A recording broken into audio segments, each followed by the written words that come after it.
నమస్తే రమగారు. నమస్తే జయ.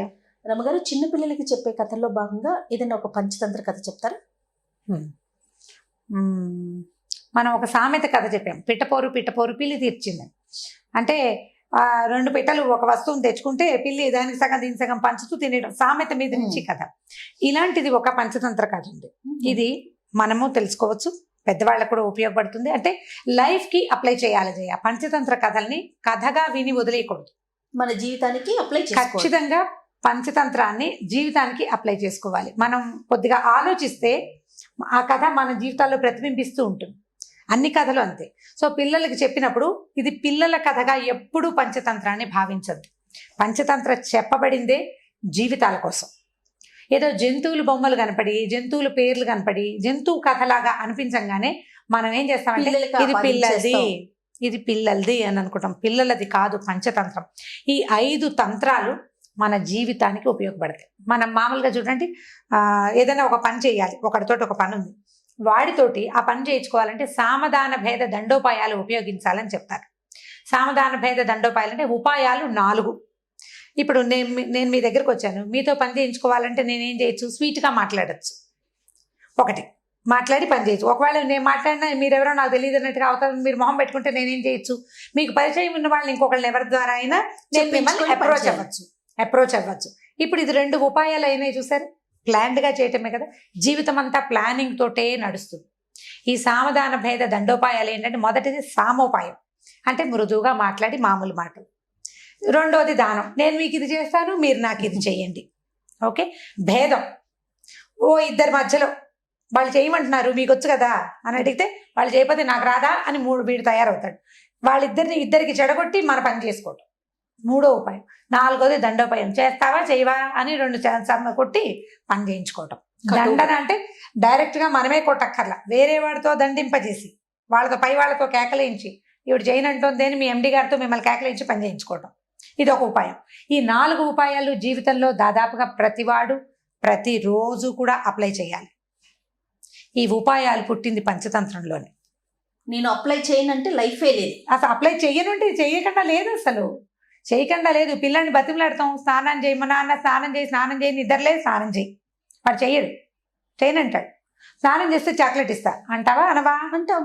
లేదా నాన్నకి చెప్పి, మూడోది నాన్నకి చెప్పే ఉపాయం ఉంది, తర్వాత ఉపాయం స్నానం చేయట్లేదని మనమే ఒకటి వేస్తాం, అదో దండోపాయం అయిందా. వాళ్ళు ఎంచక్క వాళ్ళ పక్కింటి వాళ్ళ పిల్లలు స్నానం చేసేసారు, వాళ్ళు ఆడేసుకుంటున్నారు, నువ్వు వాడుకోలేకపోతున్నావు, భేదోపాయం మూడోది. స్నానం చేసేసి వాళ్ళు సినిమాకి వెళ్ళిపోయారు, నువ్వు స్నానం చేయకపోవటం ఇంకా అన్నం తినకపోవడం వల్లే నీకు సినిమా లేదు అంటే వాడికి వీడికి డిఫరెన్స్ క్రియేట్ చేసి పని చేయిస్తాం. ఇది ఉపాయం. వాడేమో దండోపాయం, మనమే 2 చెంపకాయలు పీకుతాము, లేకపోతే నాన్నతో తన్నిస్తానని బెదిరిస్తాం. ఈ 4 ఉపాయాలు వాడకుండా, నేను మదర్గా చెప్తున్నాను, మనిషిగా ప్రతివాడు ప్రతిరోజు ప్రతి విషయంలోనూ ఉపాయాన్ని వాడవలసిందే. ఉపాయం లేని వాడిని ఊళ్ళో నుంచి వెళ్ళగొట్టమని సామెత ఉంది. ఉపాయం లేనిదే కుదరదు, ఏదో ఒక ఉపాయం కావాల్సిందే. ఈ ఉపాయాలని మనము పంచతంత్రంలో నుంచి నేర్చుకోవచ్చు. నేను ఒక కథ చెప్తే అది పిల్లల కథగా భావించద్దమ్మా. ఇది నేను తల్లులు, ఇప్పుడు నేను పెద్దదాన్ని, ఇప్పుడు చిన్నపిల్లల తల్లులు అందరూ నా పిల్లలతో సమానమే, వాళ్ళకి క్లియర్గా చెప్తున్నాను. దీన్ని లైఫ్కి అప్లై చేయటం తెలుసుకోండి. ఇది మీ ఉద్యోగాల్లో ఉపయోగపడుతుంది, మీ జీవితంలో ఉపయోగపడుతుంది. ఎప్పుడు దాన్ని వాడాలి, బ్రెయిన్లో ఉంచుకోవాలి. దాన్ని మనం చేస్తే మన పిల్లలకి అలవాటు పడుతుంది. ఇప్పుడు మనము ఎలా ప్లాన్డ్గా బిహేవ్ చేస్తున్నామో అది చూస్తారు కదా. మొదటి రోజు మీ ప్లానింగ్ వాళ్ళకి అర్థం కాదు, మనతో ఉన్న వాళ్ళు కూడా మన ప్లానింగ్ అర్థం కాదు. కొన్నాళ్ళు పైగా ఆమె ప్లానింగ్ ఎక్కువ అని మిగిలిన వాళ్ళు తెలుసుకుంటారు 4 ప్లాన్లు చూసే. అంతే కదా. ఒక్కొక్కళ్ళు మీ ప్లానింగ్ ఏమిటో నాకు చెప్పడానికి మీరు నన్ను కథలు అడిగినట్టుగా మిమ్మల్ని ప్లానింగ్ అడుగుతారు జనం. అయితే ఈ కథ చూద్దాం. పంచతంత్ర కథ కదా ఇది. ఒక రోజట ఒక కుందేలు, వర్షంగా ఉన్న ఒక రోజు కుందేలు తను పడుకోవడానికి స్థలం వెతుక్కుంటూ పరిగెత్తింది. చూస్తూ ఉండగా దానికి ఒక చెట్టు తొర్ర ఖాళీగా కనపడింది. ఆ తొర్రలో ఎవరు లేరు, ఖాళీగా ఉందని ఈ కుందేలు ఏం చేసింది, ఆ తొర్రలోకి దూరి పడుకుంది, నిద్రపోయింది. చీకటి పడేసరికి ఒక పక్షి అక్కడికి వచ్చి ఈ తొర్ర దగ్గర చూసే, తొర్రలో ఆల్రెడీ చెట్టు తొర్రలో కుందేలు. ఇదేం చేసింది, బయట నుంచి పొడిచి ముక్కుతోటి లే అని లేపి, ఈ తొర్ర నాది, నువ్వు వచ్చి పడుకున్నావు ఎందుకు, ఇది నా ప్లేస్, నాకు ఇచ్చేయమంటే కుందేలు ఏమంది, నీ తొర్ర ఏమిటి, అడవిలో ఉన్న తొర్రలు అందరు విను, ఎవరు ముందొస్తే వాళ్ళది, నేను ముందొచ్చా కాబట్టి ఇది నాది. అనేసరికి ఈ పక్షి ఒప్పుకోవాలి. ఏమిటి అందులో బోల్డన్ ఉన్నాయి చూడు, కాకులు అలమలు నేనే తెచ్చిపెట్టుకున్నాను, ఇంకో 4 రోజుల్లో గుడ్లు పెట్టాలి, నేను అవన్నీ ఒక్కొక్కటి ఏర్పరచుకుంటుంటే వాటి మీద వచ్చి పడుకున్నావు నువ్వు, నా ప్లేస్ నాకు కావాల్సిందే అని పోట్లాడితే నీ దిక్కుని చోటు చెప్పుకో, నేను ఇవ్వను లేవను ఇప్పుడు అనేసరికి ఈ పక్షి ఏం చేసింది, ఇప్పుడు ఇంకో ఎవరినైనా తగు తీర్చడానికి పిలుచుకొచ్చే టైం లేదు, చీకటి పడిపోయింది, పక్షులన్నీ సర్దుకుంటున్నాయి ఇళ్లలో, ఎవరు రారు పోవమ్మా అంటారు ఎవరినైనా పిలిస్తే. అందుకని ఏం చెయ్యొచ్చు ఆలోచించింది, అటు ఇటు ఇంకెక్కడికైనా పరిగెత్తి ఇప్పుడు కొత్త ప్లేస్ దానికి ఎక్కడ దొరుకుతుంది, వెతుక్కోవాలి.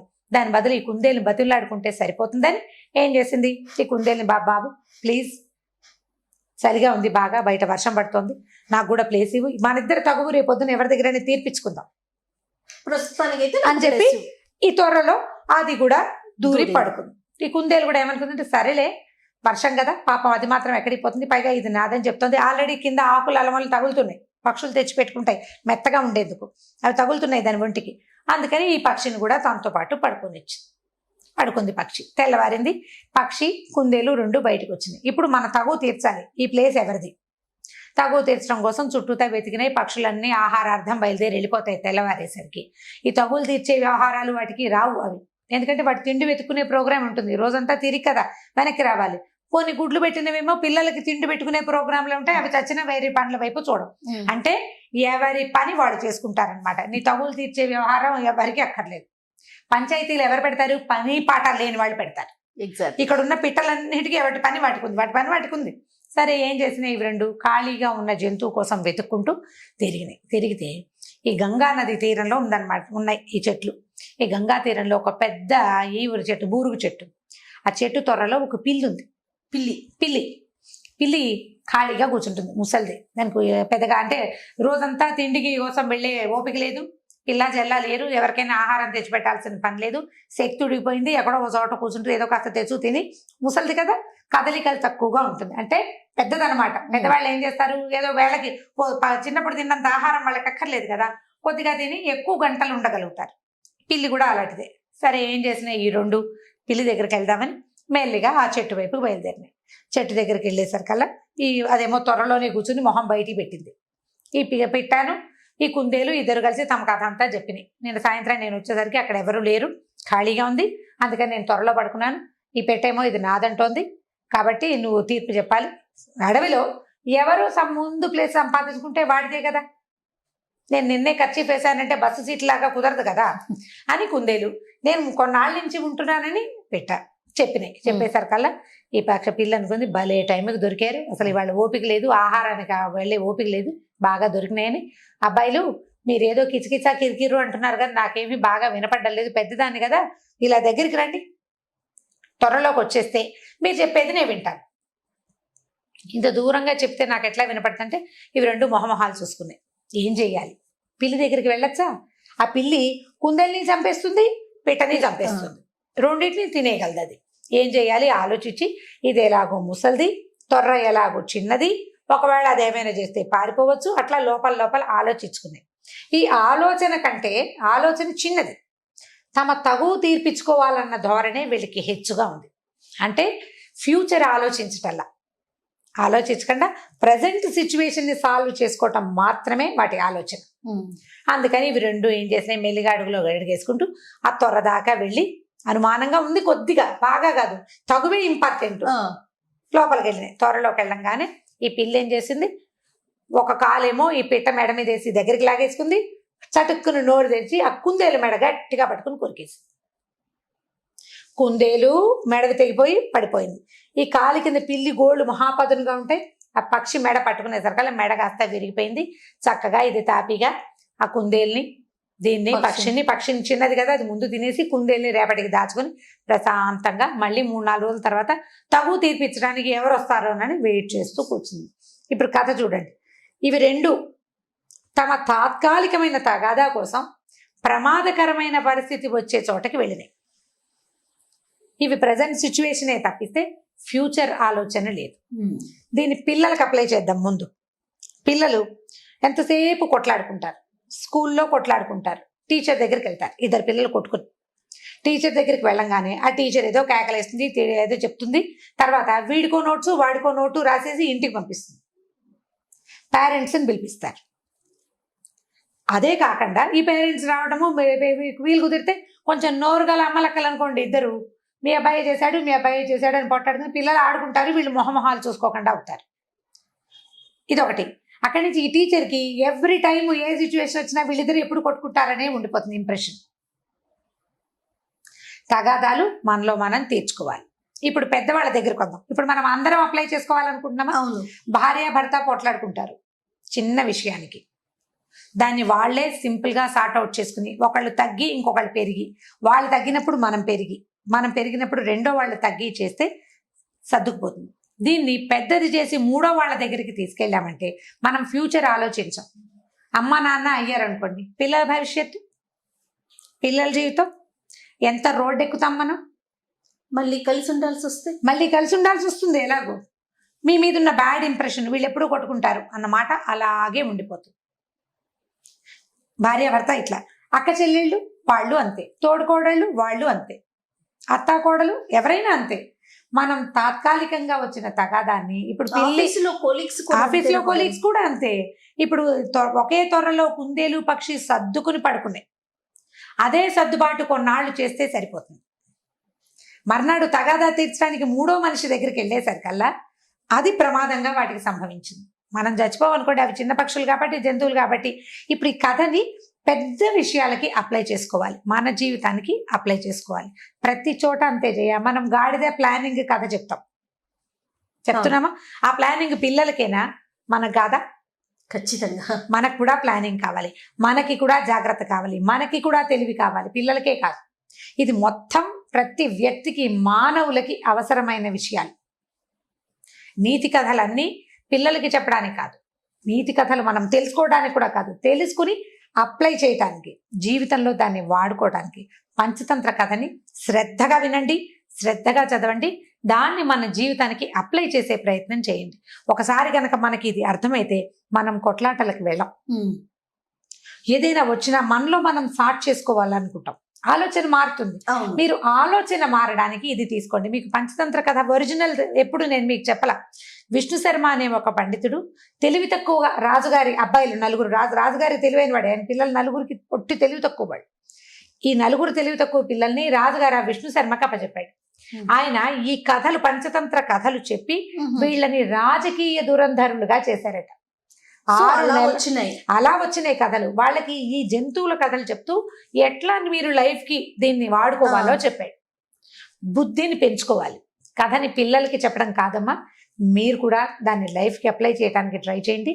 మీరు ఎవరైనా ఒకళ్ళు, ఇద్దరు, ముగ్గురు అయినా సరే, ఇది ఈ కథ నాకు లైఫ్ కి ఉపయోగపడింది అని మీకు అర్థమైందా, అప్పుడు మీరు కథ చెప్పడం మొదలు పెడతారు నాలాగా.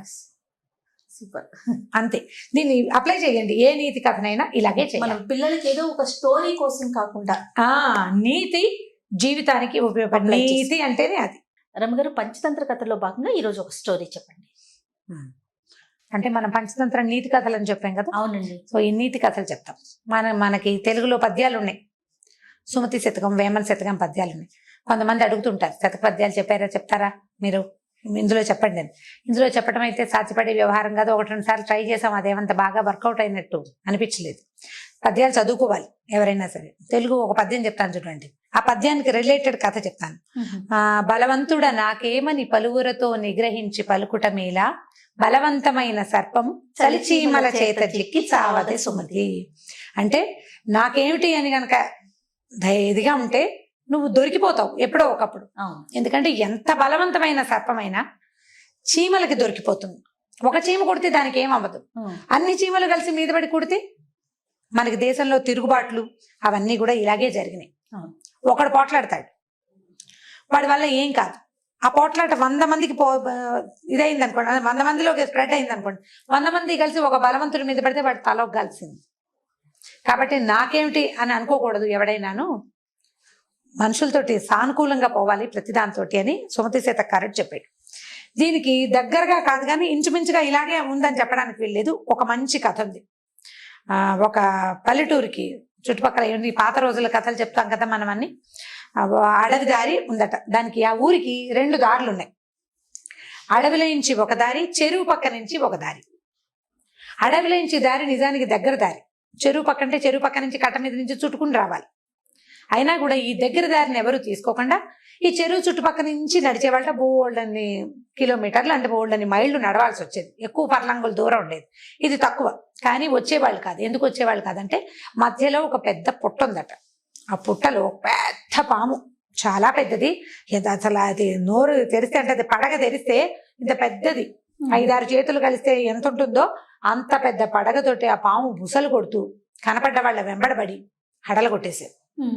హడలు కొట్టేసి ఇక ఏం చేస్తారు జనం, దాంతో ఈ దగ్గర దారిని కూడా వదిలిపెట్టేసి ఇప్పుడు పక్క ఊరు నుంచి ఈ ఊరు రావాలంటే అడవుల నుంచి వస్తే 10 నిమిషాల్లో వచ్చేస్తారు. అలా కాకుండా ఇంకో పక్క నుంచి చెరువు పక్క నుంచి అయితే ఆ 30 గంట పడుతుంది. ఈ 5-10 నిమిషాల దూరాన్ని వదిలిపెట్టేసి ఆ 30 గంట దూరాన్నే తిరిగేవాళ్ళు. అయితే ఒకనాడు ఒక మునీశ్వరుడు ఈ దారిలో నుంచి వస్తున్నాడు. అడవి దారిలో నుంచి అవతల ఊరు నుంచి, ఆ పక్కన ఏదో అడవి ఉంది, అందులో నుంచి ఆ ఊరు దాటారు. అక్కడి నుంచి ఈ ఊరు రావడానికి ఈ అడవి దారిలో వస్తుంటే ఈ పాము బుసలు కొడుతూ ఆయన వెంట పడేసరికల్లా ఆయన కేకలేసాడు పామును. ఏమిటి నువ్వు, ఇదేం పద్ధతి, ఇలా చేయకూడదు, నువ్వు ఇంత పెద్ద సర్పాన్ని తపస్సు చేసుకోవాలి, నీ ఇంత శిరస్సుతోటి నీకు ఊర్ధ్వలోకాలు మంచివి దొరుకుతాయి, ప్రతివాడు మరణించాల్సిందే ఇవాళ కాకపోతే రేపు, నువ్వేం కూర్చుంటావా ఇక్కడ, నువ్వేం కూర్చోవు భూమి మీద, ఎవరైనా వెళ్ళిపోవాల్సిందే, నీకు టైం వస్తుంది, నువ్వు ఇలా అందరినీ బెదరగొడుతూ ఈ రకంగా చేశావంటే నీకు నరకం వస్తుంది పైకి వెళ్ళాక, ఇదేదో బాగుంది అనుకుంటున్నావని దాన్ని బోధించాడు బాగా. ఆ సర్పానికి బోధించి ఇట్లా మనుషుల్ని కాటేయటము, వాళ్ళని బెదిరించటము, అంటే ఇలా కాటేయటము, మనుషుల్ని హింసించడం మంచి పద్ధతి కాదని, ఆ టైంని సాత్విక ప్రవృత్తితోటి గనక నువ్వు పొందించావంటే రేపొద్దున ఊర్ధ్వగతులు బాగుంటాయని బాగా బోధించాడు.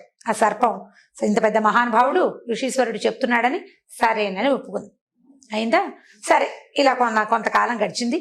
ఈ ఋషీశ్వరుడు కొన్నాళ్ల తర్వాత ఒక 6 నెలలకు అనుకో, ఏడాదికో, 6 నెలలకు అనుకుందాం, మళ్ళీ అదే దారిలోంచి తిరిగి వచ్చేస్తే ఆయన వచ్చే టైంకి ఈ సర్పం బక్కచిక్కిపోయి ఒంటి నిండా దెబ్బలు, గాయాలతోటి, రాళ్ల దెబ్బలు తగిలి సస్తినో దేవుడా అన్నట్టుగా కనపడింది ఆయన.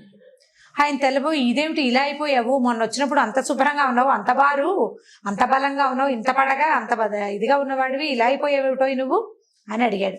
అయ్యా మీరు చెప్పారు కదండి మనుషుల్ని హింసించని సాత్వికంగా ఉండమని, నేను సాత్వికంగా ఉన్నాను.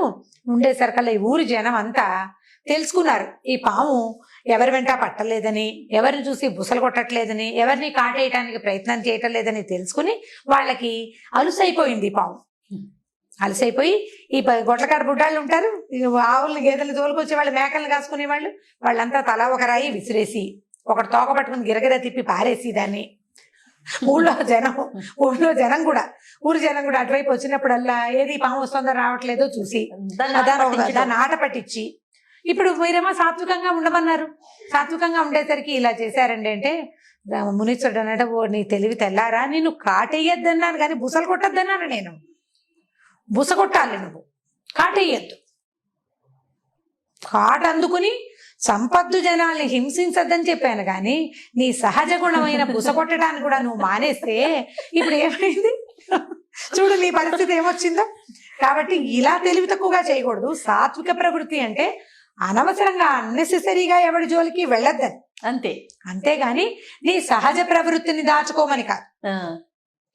బుసలు కొడితే వాళ్ళే పోయేవాళ్ళు, నువ్వు కాట అందుకుంటావో అందుకోవో వాడికేం తెలుసు, వాళ్ళకి తెలీదు. నువ్వు బుస్సు అంటే ఇంత పెద్ద పడగా తెరిచేసరికి భయం వేసి చచ్చిపోతారు ముందు, అవతల పారిపోయేవాళ్ళు. నువ్వు బుస కూడా కొట్టకుండా తల దించుకుని ఉండేసరికి రాళ్ళేసి కొట్టారు.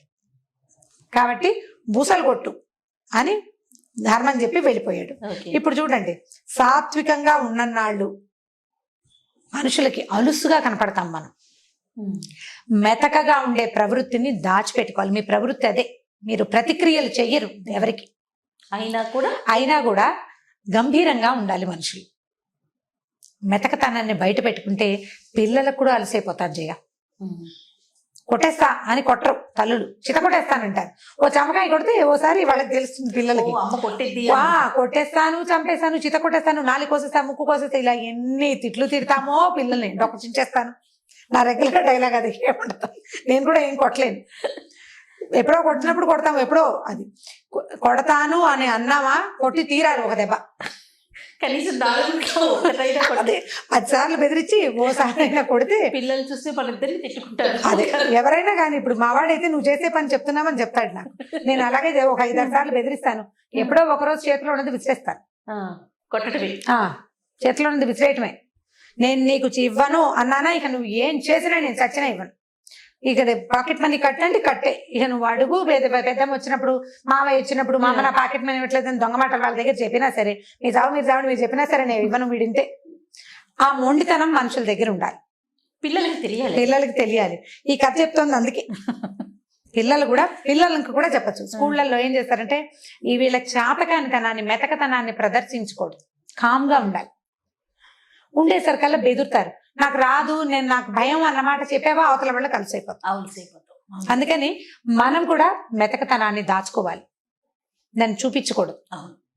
చాలా మంది దిగి నోటితో వాచా శూరత్వం ఉంటుంది, వాక్ శూరత్వం అంటారు. వాచా శూరత్వం అంటే మాటలే, కొట్టేస్తాం, చంపేస్తాం, పొడి చేస్తాం, అదేదో చేస్తాం. తీరా క్రియేట్ చేసరికి ఏమీ చెయ్యం, మనం ఏమి చేయం. పోనీ మీరు దెబ్బలు కొట్టలేరు అనుకుంది, పిల్లల్ని కొట్టమని చెప్తున్నారు, రమ్మగారు బాగులేదు అనుకోవద్దు, పిల్లల్ని కొట్టద్దు, కట్ చేసేయండి. కొన్ని ఏం కట్ చేయాలి, సోషల్ బాయ్ కట్ చేయడం. వాడు అరిచి గీ పెట్టినా వాడితో మాట్లాడద్దు. 10 అడుగుతారు, 10 ప్రశ్నలకు కూడా సమాధానం చెప్పద్దు. నేను నీతో మాట్లాడను ఒక పూట, కొన్ని గంటలు, ఎక్కువ కాదు. నేను మళ్ళీ బిగించి కైకేయిలాగా చేయకూడదు, అంత కాదు, కొద్దిగా మాటలు మానేయటం. తర్వాత పాకెట్ మనీ కట్ చేయటం. ప్రతి వారం శనివారం ఆదివారం ఐస్ క్రీమ్ ఇప్పిస్తాం అనుకోండి, ఈ వారం నువ్వు వల్ల చేసావు, నీకు ఇది ఇప్పించను అని మంగళవారం చెప్తే శనివారం దాకా ఆ మాట మీరు గుర్తుపెట్టుకోవాలి, దాని మీద నుంచోవాలి, మీ పరాక్రమాన్ని చూపించాలి. పాము దాని ఒరిజినల్ పరాక్రమాన్ని చూపించాలని ఋషీశ్వరుడు ఎలా చెప్పాడో అలాగే తల్లుల పరాక్రమం పిల్లలకి తెలియాలి. వీళ్ళు ఇలాగే చేస్తారు. అసలు మాట్లాడకుండా ఒక 1 or 2 hours ఉంటే చాలా ఎక్కువ, ఎంత విలువెల్లాడిపోతారు, చాలా ఎక్కువ. కానీ వాళ్ళు మన మీద ప్రయోగిస్తారు, అది చూసుకుని చేయాలి. మనం చేసేమా ఇది మనం ఆవిడెవరో అడిగారు, మనం బ్లాక్మెయిల్ చేస్తే, ఇమోషనల్ బ్లాక్మెయిల్ చేయండి అని చెప్పాము ఒక కథలో. మనం చేస్తే వాళ్ళు అలవాటు చేసుకుని వాళ్ళు చేస్తారేమంటే చేస్తారు. వాడికి అలవాటు అయిపోయేంత ఎక్కువ నువ్వు చేయకూడదు, మనం దొరకకూడదు కదా. తల్లులకి ఎంత తెలివి కావాలి తెలుసా జయ, నిజంగా చాలా తెలివి కావాలి. ఎందుకంటే పిల్లలు ప్రచండమైన తెలివితేటలు కలిగిన వాళ్ళు ఉన్నారు ఇప్పుడు, మామూలు తెలివి కాదు అసలు. వాడు నేను చెప్తుంటే 1 day బేబీకి తెలుసు మన సంగతి. మీరు ఎప్పుడు చెప్తారు, కీలరికి వాత పెట్టాలి, అదే కీలరికి వాత పెట్టుకోవాలి. పిల్లలకి దొరకకూడదు ఏమైనా సరే, పిల్లలకే కాదు చేయ, కెమెరామెన్లు ఇద్దరు మనకేసి చూస్తున్నప్పటికీ మొగుళ్ళకి దొరకకూడదు, అత్తగారులకి దొరకకూడదు, అమ్మకి కూడా దొరకకూడదు. మనం చేసేది దొరికేమా దొరికిపోతాం అంతే. వీళ్ళు ఎవరికి దొరకకుండా ఉండాలంటే మనకి ఎన్ని తెలివితేటలు ఉండాలి. మొదటిది, మనం ఏదో కులాసాగా బద్ధకంగా ఏదో యూట్యూబ్ చూస్తూ ఏదో పని చేస్తూ కాలక్షేపం చేయకూడదు. బ్రెయిన్కి ఎప్పటికప్పుడు పదును పెట్టుకోవాలి. ఆడవాళ్ళు ఎంత తెలివిగా ఉంటే ప్రపంచం అంత బాగుంటుంది. సూపర్ అంతే, మనకు ఉండాలి తెలివి ఖచ్చితంగా. మనం కాదు, ఇప్పుడు మన పని మనిషి ఉంది, పని మనిషి తోటి ఒకలా, మనకి అందరికీ ఉంటాయి ఇవి. పని అమ్మాయి తోటి ఒక రకంగా మాట్లాడతాం, అవునా? పని అమ్మాయితో మాట్లాడినట్టు మనం ఎవరితోటైనా మాట్లాడతామా? మాట్లాడు. అమ్మతో ఒకలా మాట్లాడతాం, అవునా? కూతురు దగ్గరకు వచ్చేసరికి అమ్మ దగ్గర మనం గారాలు పోతాం, పిల్లల దగ్గరకు వచ్చేసరికి వాళ్ళ గారాలు మనం భయపడతాం, వాళ్ళ గారాలకు లొంగిపోవాల్సి వస్తుంది. సో ఇప్పుడు ప్రతి వాళ్ళు ఇన్ని పాత్రలు పోషిస్తూనే ఉంటారు. ఇప్పుడు అందరితోటి ఈ ప్లే చేసేటప్పుడు ప్రతిసారి తెలివిగా ప్లే చేయండి. ఋషీశ్వరుడు చెప్పాడు, పరాక్రమాన్ని చూపించద్దు కానీ నీ రకాన్ని చూపించు, నీ సంగతి చూపించు. నీకు పడగుంది, కోరలు ఉన్నాయి, నీకు విషం ఉంది, నువ్వు ఎప్పుడైనా కాటేయగలవు. ఆ భయం ఉండాలి అవతల వాళ్ళకి. సో ప్రతి స్త్రీ నేర్చుకో, ప్రతి తల్లికి ఈ తెలివితేటలు ఖచ్చితంగా ఉండవలసిందే. పాము కథ చెప్పి మమ్మల్ని పాములాగా మారమంటారంటే పాముకి ఇలాగా మారమంటలేదు. ఋషీశ్వరుడు చెప్పింది నువ్వు కాటు వేయద్దు, నీ ఒరిజినల్ నేను ఇది చెయ్యగలను అని చూపించాలి. చూపిస్తే అందరూ కంట్రోల్లో ఉంటారు, ప్రపంచం అంతా మన గుప్పెట్లోకి ఉంటుంది. అప్పుడే మనం సరిగ్గా చేయగలుగుతాం. అప్పుడే మన ఆఫీసుల్లో కూడా ఆఫీసుల్లో ఇంతే, మనం వర్క్ ప్లేసుల్లో ప్రతి చోట మన అస్తిత్వాన్ని మనం నిలబెట్టుకోవాలంటే తెలివిగా వ్యవహరించాలి. మెతకతనాన్ని ప్రదర్శించకూడదు, దాన్ని దాచుకోవాలి. మనం మెతకైనా కూడా దాన్ని చూపించకూడదు, గంభీరంగా ఉండటం నేర్చుకోవాలి. థ్యాంక్ యూ సో మచ్ రమ్మ గారు. ఓకే, వ్యాలిడ్ పాయింట్స్ వచ్చాయి అనిపిస్తుంది అంటే మీకు పాయింట్లు. సరే, దీంట్లో ఎన్ని కామెంట్లు వస్తాయో చూద్దాం. రమ్మ గారు, పంచతంత్ర కథలు అనగానే పిల్లలు చాలా ఇంట్రెస్ట్ చూపిస్తారు, అందులో ఒక నీతి కూడా ఉంటుంది. సో ఈ రోజు ఒక పంచతంత్ర కథ చెప్పుకుందామండి. ఎవరితో ఫ్రెండ్షిప్ చేయాలి అనే దాని మీద ఒక కథ చెప్తాం. అయితే ఇది చాలా పాత కథ ఇది ఫెమిలియర్ కథ అవ్వడానికి కూడా అవకాశం ఉంది. చాలా మందికి తెలుసుంటుంది ఈ కథ. మీకు తెలుసో లేదో మరి. అంటే ఇప్పుడు వ్యక్తులు తమలాంటి ఇవి ఉన్న వాళ్ళే, అంటే ఒకటే జాతి వాళ్ళతో స్నేహం చేయాలి, ఒకటే కులం వాళ్ళతో, కులం అనకూడదు దీన్ని, ఈ కులం బ్యాడ్ వర్డ్, సేమ్ మనలాంటి వాళ్ళతో, కమ్యూనిటీ అంటే ఒకే తెగకి చెందిన వాళ్ళతోటి స్నేహాలు చేయాలి. వేర్వేరు తెగల వాళ్ళతోటి స్నేహం చేసినప్పుడు అప్పుడప్పుడు ఎక్కువగా అది ఫెయిల్ అవ్వడానికి అవకాశం ఉందని చెప్పే పంచతంత్ర కథ ఇది. అయితే పంచతంత్ర కథలు చెప్పే నాటికి ఇది చాలా పురాతనమైన పద్ధతి కదా, 500-600 సంవత్సరాల క్రితం కథలు ఇవి. అప్పటికి మనుషుల్లో కూడా ఇలాంటి జాతి వ్యవస్థ అది స్పష్టంగా ఉందో లేదో మనకి పెద్దగా అవగాహన లేదు. కుల వ్యవస్థ ఖచ్చితంగా ఉంది, చాతుర్వర్ణాలు ఎవరి పని వాళ్ళ నుంచి వాళ్ళు చేసుకునే విధానం ఉన్నదే అన్నమాట. అలాంటప్పుడు రాజుగారి అబ్బాయిలకి విష్ణు శర్మ చెప్పిన కథలు ఇవి. 4 రాజకుమారులకి చెప్పారు. అయితే ఎవరితో ఫ్రెండ్షిప్ చేయాలంటే మంచి చెడు తెలుసుకుని స్నేహం చేయాలి, మూర్ఖులతోటి స్నేహం చేయకూడదు. తర్వాత మన స్వజాతి కానివాడు, అంటే ఒక శాకాహారి మాంసాహారి స్నేహం చేయకూడదన్న నీతి కూడా అందులో ఉంది. ఈ శాకాహారి మాంసాహారి అంటే జంతువుల్లో ఉంటాయి కదా, కొన్ని జంతువులు శాకాహారులుగానే ఉంటాయి. పెద్దదైన ఏనుగు ఒట్టిగా ఆకుల అలవలు తిని బతుకుతుంది. దానికి అంత శరీరం ఎలా పెరుగుతుందో ఆకుల అలవలతోటి మనకి తెలుసు, దాని పుటకే అది. కోతులు మంకి అవన్నీ కూడా శాకాహారులు, ఎల్లేళ్ళని ఇవన్నీ. ఇప్పుడు మాంసాహారులు అనేసరికల్లా నీళ్లలో ఉండేవి మాంసాహారులే, పక్షులన్నీ మాంసాహారులే, పెద్ద జంతువులు అంటే నక్క తోడేలు లాంటి సాధారణ జంతువుల నుంచి హైనాలు ఇవి కాకుండా పులుడు సింహాలు మాంసాహారు, ఇవన్నీ మాంసాహారులు. ఇప్పుడు ఒక మాంసాహార జంతువు ఒక శాకాహార జంతువు స్నేహం చేస్తే మాంసాహార జంతువు వల్ల శాకాహార జంతువుకి సమస్య రావచ్చు అని చెప్పే కథ అన్నమాట ఇది. ఇదేంటంటే ఒక కోతట ఒక చెరువు పక్కన ఉన్న, ఒక నది పక్కన ఉన్న మామిడి చెట్టు మీద ఉండేది. మామిడి చెట్టు మీద హాయిగా రోజు ఏవో అంటే సీజన్లో ఎండాకాలంలోనే కదా మామిడి పళ్ళు వచ్చేది, అది మార్చి నుంచో మొదలవుతాయి. ఈ నదుల పక్కన ఉన్న చెట్లు త్వరగా పూస్తాయి అంటే ఎక్కువ కాలం ఫలిస్తాయి. పుష్పించడము తొందరగా ఉంటుంది, ఫలించడము ఎక్కువ కాలం ఉంటుంది, ఈల్డ్ ఎక్కువ ఉంటుంది కదా నీటి యువక ఉండేసరికి. అయితే ఈ మామిడి చెట్టు మీద ఉండే కోతి అది మార్చి నుంచి, అంటే మనకి ఇక్కడ పచ్చకాయలు వచ్చే టైంకి దానికి పళ్ళు వచ్చేసేవి. ఆ పళ్ళు తింటూ ఉండేది మార్చి నుంచి, అట్లా ఎండాకాలం వెళ్ళేదాకా, మళ్ళీ ఇంచుమించు ఆషాఢం శ్రావణం వచ్చేదాకా మామిడి పళ్ళు తినేది. అయితే ఇది మామిడి పళ్ళు సగం తిని పడేసి ఒక పండు వస్తుంటే రెండో పండు కింద పడిపోయి నది మొదట్లో పడేది, నది ఒడ్డున పడుతుండేవి. ఆ నదిలో ఒక మొసలి ఉండేదట. ఆ మొసలి ఈ పడిన మామిడి పండును తిని చూసింది, ఎంతో బాగుంది. సహజంగా మొసలి మాంసాహారి, శాకాహారం కూడా తినేదేమో. ఇప్పుడు శాకాహారి కాదండి మొసలి, అసలు పళ్ళు తింటూ మీరు పిచ్చి కథలు చెప్తున్నారని నన్ను అడగకూడదు, ఎందుకంటే కథ ఇలాగే చెప్పాడు ఆయన.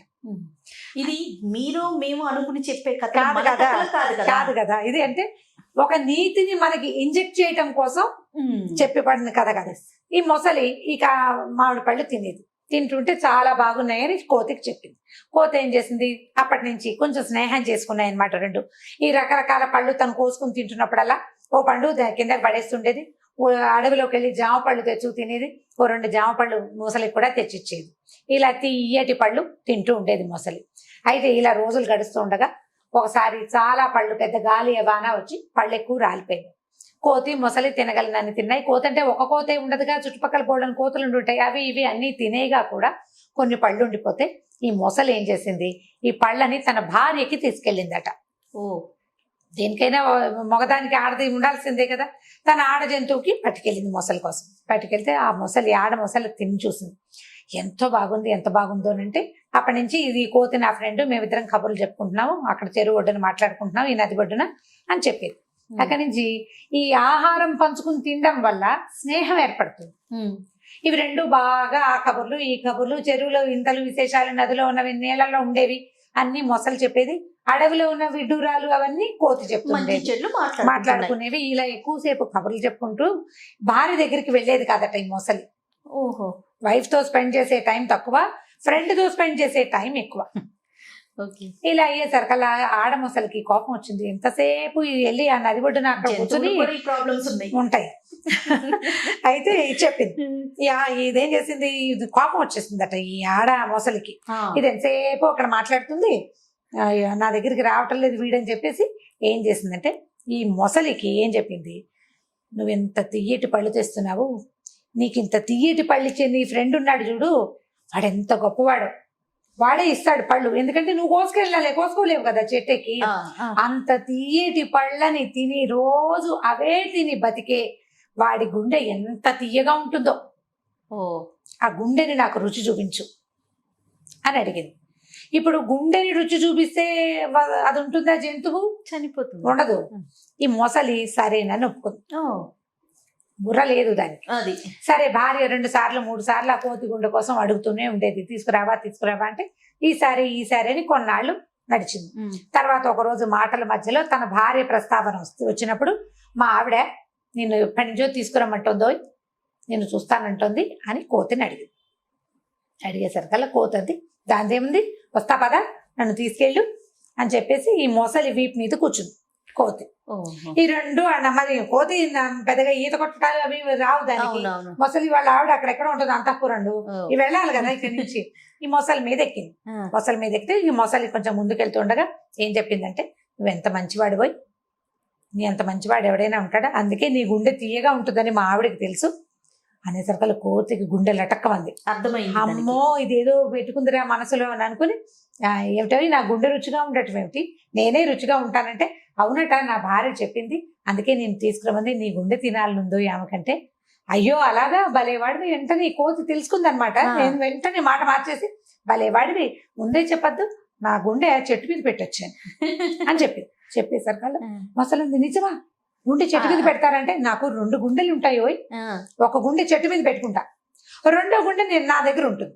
ఇప్పుడు నేను తిరగాలి కదా, వెళ్ళి నీకు మీ ఆవిడ కావాలంటే ఏముంది, వెనక్కి వెళ్ళి చెట్టు మించి గుండెకాయ తీసుకొస్తాను, మామిడికాయలతో పాటు గుండెకాయ కూడా చెట్టు మీదే ఉంది, ఆ కాయ తీసుకొచ్చానంటే ఎంతకా మీ ఆవిడకి ఇచ్చేసేయచ్చు, పద వెనక్కి వెళ్దామని చల్లగా వెనక్కి తిప్పించింది. ఎంత అమాయకపు మొసలి మూర్ఖత్వం అనమాట, కోతి తెలివి కదా.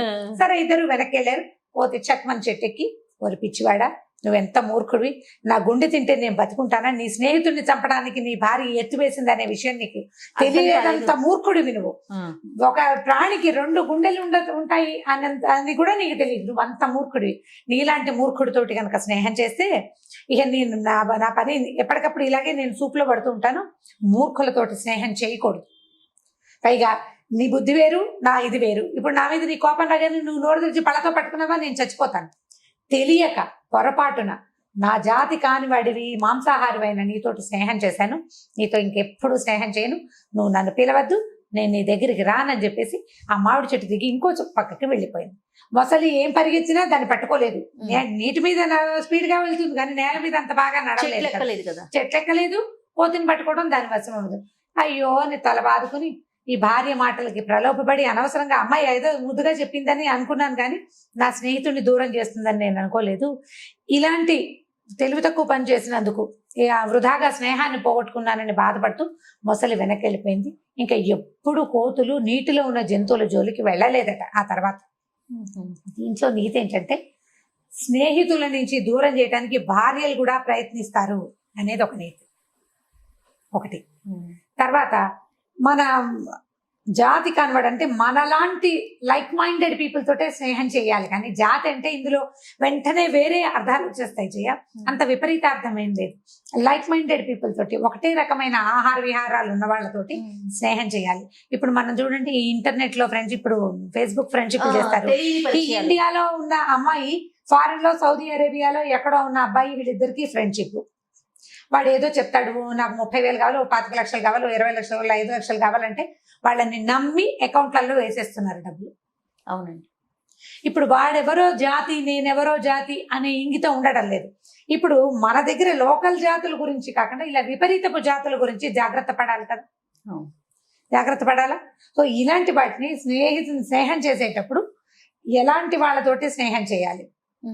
పైగా ఆల్రెడీ దెబ్బతిన్న వాళ్ళని మనం పేపర్లలో చూస్తాం, మన యూట్యూబ్ ఛానల్స్ లో కూడా కనపడుతుంటాయి. అసలు సోషల్ మీడియాలో ఒక పెద్ద దుమారం లాగా రేగుతుంది. మళ్ళీ అదే పని ఎందుకు చేస్తారో జనాలు అర్థం కాదు. మళ్ళీ అవే పని చేస్తారు. ప్రతి వారం 10 రోజులకు ఒకసారి ఓ అబ్బాయి మోసపోయాడు లేదా ఓ అమ్మాయి మోసపోయింది దూరపు స్నేహాల వలన. ఫేస్బుక్ లో ఫ్రెండ్షిప్, ఫేస్బుక్ లో నాకు వచ్చింది, ఎవరో వచ్చారు, ఓ రిక్వెస్ట్ పెట్టాం, ఓకే అన్నాం, బాగానే ఉంది. ఎందుకు ముందుకెళ్తావు, వాడు ఏదో పెట్టాడు బాగుందను, దాని మీద ఎందుకు ముందుకెళ్తావు, ఎందుకు ముందుకెళ్ళాలి? నీకు ఇంకా మాట్లాడడానికి మనుషులు లేరా? మెషిన్లతోటి ఎందుకు మాట్లాడాలి? ఎప్పుడు ఫోన్లోనో లేకపోతే ట్యాబ్తోనో కంప్యూటర్తోనో ల్యాప్టాప్తోనో ఉంటే మనం మానవ సంబంధాలని మెషిన్ల ద్వారా ముందుకు తీసుకెళ్లేసరికి మనకి తెలియకుండా పోతుంది. అదే నువ్వు నీ పక్క ఇంటి వాడితోటి ఫ్రెండ్షిప్ చెయ్యి, వాడి తరహా ఏమిటో, వాడి వేషం, వాడి రకం మీకు కనపడుతూ ఉంటాయి కదా కంటికి, అప్పుడు వదిలేయచ్చు మొదటే. ఇప్పుడు వేరే దేశంలో ఉన్నవాడితో స్నేహం చేసేటప్పుడు వదిలేసే అవకాశానికి నీకు అవకాశం ఏది? వదిలేయడానికి తెలీదు, నీకు అర్థం కాదు. అసలు మంచో చెడో తెలియదు కదా. మంచో చెడో తెలియదు. నీకు లైవ్ గా చూడని దాన్ని ఎలా నమ్ముతాం? మనం నమ్మలేకపోతాం. ఈ విష్ణు శర్మ చెప్పిన ఏనాడో చెప్పిన పంచతంత్ర కథలు ఇప్పటికీ అప్లై అవుతున్నాయి జయ. ఇప్పటికీ తెలివి తక్కువగానే ఇప్పటికీ మోసపోతూనే ఉన్నారు జనం. ఈ కథలన్నీ కూడా మీరు మోసపోకండి, ఎవరైనా మోసపోతున్నారని తెలిస్తే వాళ్ళని హెచ్చరించండి అని చెప్పడానికి. దయచేసి ఈ కథలో నీతిని తీసుకోండి. ఏ కథ అయినా ఒక వర్డ్ ఎక్స్ట్రా వెళ్ళంగానే ఇది ఈ ఫలానాది చెప్పద్దు, ఫలానాది చెప్పండి, చెప్పిన గుడ్ కంటెంట్ ని మీరు తీసుకోలేకపోతున్నారు. ఇది ఫలానా మాట అనకూడదు అన్న ఉద్దేశంలో ఉండకుండా ఉండండి, ఒక తెలియజేయండి. అంత ఎక్కువ తీవ్రంగా దాన్ని తీసుకోవద్దు. మొత్తం స్టోరీని వదిలేస్తున్నారు. కామెంట్ రూపంలో కూడా కొన్ని చూస్తుంటే కథలు వదిలేస్తే బాధ అనిపిస్తుంది రమ్మగారు, నాకు కూడాను. ఎందుకంటే ఇప్పుడు ఒక జాతి అనేది ఒకటి, అంటే అది కథలో ఉన్న విషయం మనం చెప్తున్నాం. అదే ఒక రమ్మగారు లేదా ఒక జయానో క్రియేట్ చేసింది అంటే ఇప్పుడు దాకా చెప్పిన మొత్తం కథలు అన్ని కూడా నేను చదివినవే గాని వీటిలో ఒక్కటి కూడా సొంత కథ కాదు, నేను రాసిన కథలు కాదు కదా. ఇప్పుడు నేను రాసిన కథలు నేనే చెప్పిందంటే నేను ఒక్కదాన్నే కనుక చెప్పిన కథలు, నేను మాట్లాడినవి, అవి నా సొంత భాష. ఒక చిన్న కంటెంట్ తీసుకుని దాని మీద నేను అల్లింది తప్ప అది ఏది నా సొంతం కాదు. ఇప్పుడు కథలు మహామహులు రాసినవి, పెద్దవాళ్ళు ఎప్పటి కథలు వదిలేస్తున్నారు. ఈ వర్డే రాంగ్, ఇదే ఎందుకు తీసుకొస్తున్నారంటే మీరు దయచేసి కొంచెం బ్రాడ్ మైండెడ్ గా ఆలోచించండి. అంటే ఇప్పుడు కథను తీసుకోవాలి, ఇది కథనే తీసుకోవాలి. ఇప్పుడు జాతి గురించి అంటే జాతులు బయట వాళ్ళతో స్నేహాలు చేయడం ఎప్పుడు సేఫ్ కాదు. మనుషుల్ని చూసినప్పుడు స్నేహాలు తప్పకుండా. మనం అమెరికా వెళ్ళాం, అమెరికన్స్ తో ఫ్రెండ్షిప్ చేయొచ్చు, వాళ్ళకి లైవ్ గా వాళ్ళు మనకి కనపడతారు కదా. ఈ కథలో అయితే ఫ్రెండ్షిప్ వరకు ఆగితే ఏదైనా వెళ్ళనుకుంటండి, అదే ఎక్కడైనా మంచి. అది ఎక్కువ వెళ్ళకుండా జాగ్రత్త పడితే బాగుంటుంది. రైట్, థ్యాంక్ యూ రమ్ గారు. ఓకే జయ. ఈ వీడియో కనుక మీకు నచ్చినట్లయితే లైక్ చేయండి, షేర్ చేయండి. మరిన్ని వీడియోస్ కోసం మా ఛానల్ ని సబ్స్క్రైబ్ చేసుకోండి.